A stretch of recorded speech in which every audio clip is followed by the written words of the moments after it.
Quando víamos transporte passivo, transporte ativo, onde dentro do passivo, osmose, difusão facilitada, difusão simples. Dentro do ativo, a endocitose. E com isso, nós fechamos os principais processos de transporte da membrana. Mas a membrana não tem só transporte, ela tem as suas especializações, estruturas que anexadas à membrana plasmática vão dar grau de confiabilidade maior àquela função exercida por ela, que é a manutenção da integridade celular. Quais as estruturas, quais são as suas funções? É isso que nós vamos começar a observar a partir de agora. Vamos falar agora das estruturas externas da membrana plasmática. A primeira estrutura é o glicocálice, que é uma malha de glicídios que vai permitir que as partículas que ficam em volta da célula permaneçam próximas da membrana plasmática, facilitando o transporte do meio externo para o meio interno. Além disso, eles participam muito dos processos de reconhecimento imunológicos existentes na célula. A segunda estrutura externa à membrana plasmática é a membrana celulósica, uma característica exclusiva dos vegetais. Os vegetais são as estruturas que apresentam membrana celulósica além da membrana plasmática. É um reforço externo formado por uma proteína chamada de celulose.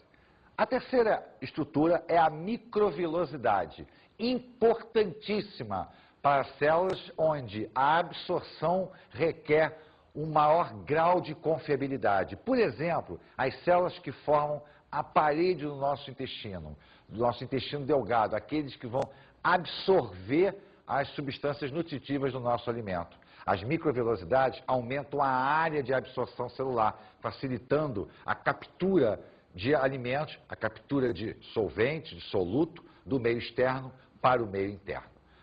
A outra é o desmossomo, que vai fazer o quê? Vai aumentar a força de coesão entre duas células. Tá? A integridade de um tecido, por exemplo, tem que ser mantida pela atração entre as suas membranas plasmáticas. O desmossomo nasce a partir de proteínas provenientes do citoplasma chamadas de tonofibrilas, que vão coagir entre as duas membranas, facilitando a força de atração e, consequentemente, a integridade do tecido.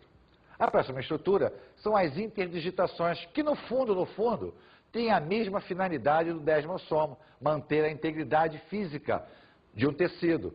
São reentrâncias da membrana que se encaixam perfeitamente entre duas células, facilitando o quê? A atração entre elas e a manutenção da aderência. A próxima estrutura são os plasmodermos, canaizinhos citoplasmáticos de células vegetais, facilitam a troca entre uma célula e outra, o que melhora em muito a difusão de substâncias entre células de origem vegetal. Bem, nós temos os cílios e flagelos, importantes para os processos de locomoção. Cílios são pequenos e numerosos, o flagelo normalmente 1, 2, bem mais longo. Quem não lembra do espermatozoide, onde o seu flagelo permite o deslocamento dele até encontrar o gameta feminino? Ou o epitélio ciliar do nosso sistema respiratório, que vai aderir, vai segurar partículas que penetrem no nosso sistema através do ar atmosférico.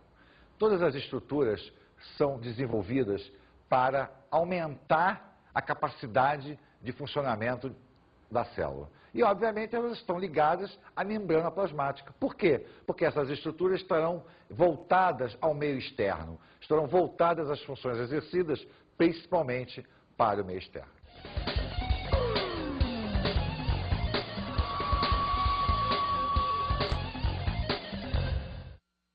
Bem, gente, como dica de estudos, eu diria para vocês, estude bastante transporte de membrana. Estude bastante transporte passivo, ativo, osmose. Isso é primordial para que você entenda não só a membrana plasmática, mas 80% de todo o conteúdo biológico do ensino médio. É extremamente importante. Não deixe de dar uma atençãozinha também às especializações da membrana. Elas fazem parte, mas o transporte, olha, ele é essencial. Faça os exercícios, releia, reveja o filme.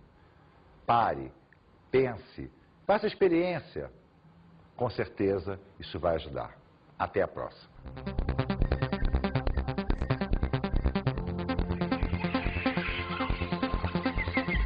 Na aula de hoje falamos sobre a membrana plasmática, fronteira do mundo celular.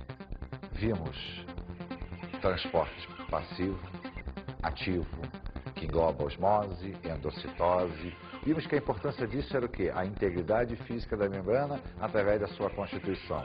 Falamos das especializações relativas à membrana plasmática. Mas se nós pararmos para pensar, tudo isso tem uma finalidade, a manutenção da integridade física, ou seja, a grande fronteira que separa o meio intracelular do meio extracelular. Bons estudos!